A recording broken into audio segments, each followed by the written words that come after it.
जैसे 21 फरवरी 2021 को इंदौर मध्य प्रदेश से हमने यात्रा आरंभ करी थी।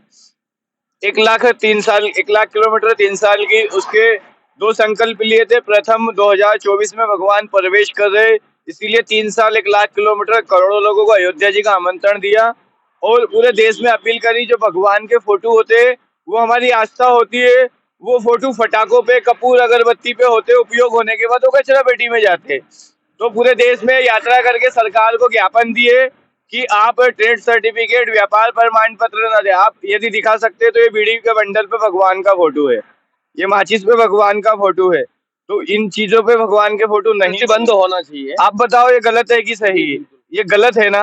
तो आपके माध्यम से मैं सरकार तक, समाज तक ये बात पहुंचाना चाहता हूँ कि हिंदू देवी देवताओं के चित्रों का अपमान करना बंद किया जाए, किसी की भी आस्था का अपमान ना किया जाए, ये मेरा मौलिक अधिकार भी है।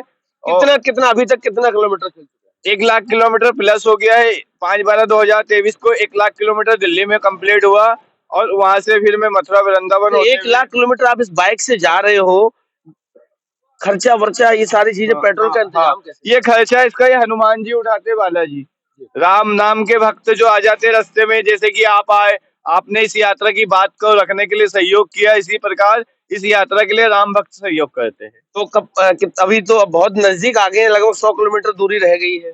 उन्होंने बुला लिया है प्रभु ने, राम जी ने, और 100 किलोमीटर बस कुछ समय में पहुंचने वाले हैं। कुछ समय पहुंचने वाले, 22 तारीख को पूरा कार्यक्रम है, तो कैसा महसूस कर रहे हैं? हमारे तो बिल्कुल रोम रोम बिल्कुल प्रफुल्लित है। हमारी तो आत्मा अंदर बाहर से, हमारे 500 साल की रात कटी है।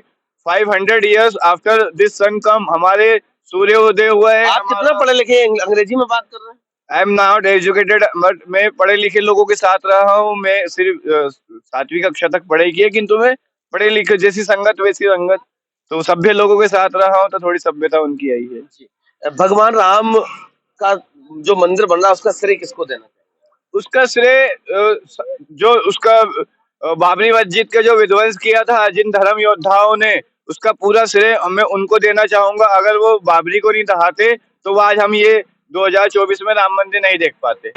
सारे काल सेवकों को मैं इसका पूरा श्रेय देना चाहूंगा, जिन्होंने उस समय एक अपमान से के खिलाफ कदम उठाया और अपमान को खत्म किया, तो आज हम सम्मान का कदम ये देश सबका है या फिर सिर्फ हिंदुओं का है? ना, ये देश है हमारे वसुधैव कुटुंब, नर नारी किन्नर जीव जंतु पशु पक्षी का ये देश है। ये देश सभी का है, लेकिन इसके अंदर, देश के अंदर धर्मशाला बना रखा है। ये देश सभी का है, लेकिन इसमें मतों से बांट दिया गया है। आज पाकिस्तान के अंदर आप भाईचारे की और सब प्रकार की बातें नहीं कर सकते, वहां सिर्फ कुरान और इस्लाम की बात की जाएगी। भारत में आज आप कुरान की भी बात करते हो, बाइबल की भी बात करते हो, गीता की भी बात करते हो, गुरुवाणी की भी बात करते हो, तो ये सर्वधर्म समान देश है और सब यहाँ जी रहे हैं अच्छे से। आपने देखा राजनीतिक घटनाक्रम है, हिंदू मुसलमान को राजनीति से जोड़कर बहुत ज्यादा वो सब चीजें डाली। ये चीज जो है ये आज की नहीं है, ये बिफोर 70 या 70 साल पहले की बीमारी है। ये दो विभाजन हुए थे, तो एक को एक पूरा दे दिया, एक को पूरा ना दिया, एक को भटका दिया, एक को धर्मशाला बना दिया, उसको दे के ना दिया गया, मतलब उसको किराए पे दे दिया गया। तो ये धोखा कांग्रेस के टाइम से चला आ रहा है। तो ये उस समय का, अब वो जो षड्यंत्र, वो टाइम का वो काल चक्र गुजर चुका है। अब अच्छे लोगों के हाथ में लगाम है ये, और ये रामराज की तरफ बढ़ रहा है। मंदिर का श्रेय किसको देंगे? मंदिर का श्रेय तो इसके अंदर सबसे मुख्य तो मैंने आपको बताया, पहला स्टेप जो कार सेवक उन्होंने रखा था, उसके बाद में जो ये सिस्टम के अंदर बीजेपी के लोग आए, इन्होंने इसको और ज्यादा शक्तिशाली रूप में उठाया। कांग्रेस तो जो सरकार थी भारत के अंदर, उसने सनातन धर्म को हर जगह से टारगेट किया है। उन्होंने वकील लगाए थे, कितने सारे खड़े करे थे सुप्रीम कोर्ट के अंदर। अभी उनको आमंत्रण भी दिया है, तो उन्होंने आमंत्रण भी ठुकरा दिया। नहीं, आमंत्रण तो आप जैसे महाराज शंकराचार्य ने भी, बहुत सारे देश के बड़े बड़े शंकराचार्य, उन्होंने भी ठुकरा दिया कि ये जो हो रहा है वो पौष के माह में हो रहा है, जो सनातन और हिंदू संस्कृति के विपरीत है। ये जो चारों मठ के मठाधीश है, मैं उनसे प्रश्न करना चाहूंगा कि भारत के अंदर जो कि सनातन धर्म को 100 प्रकार से टारगेट किया जाता है।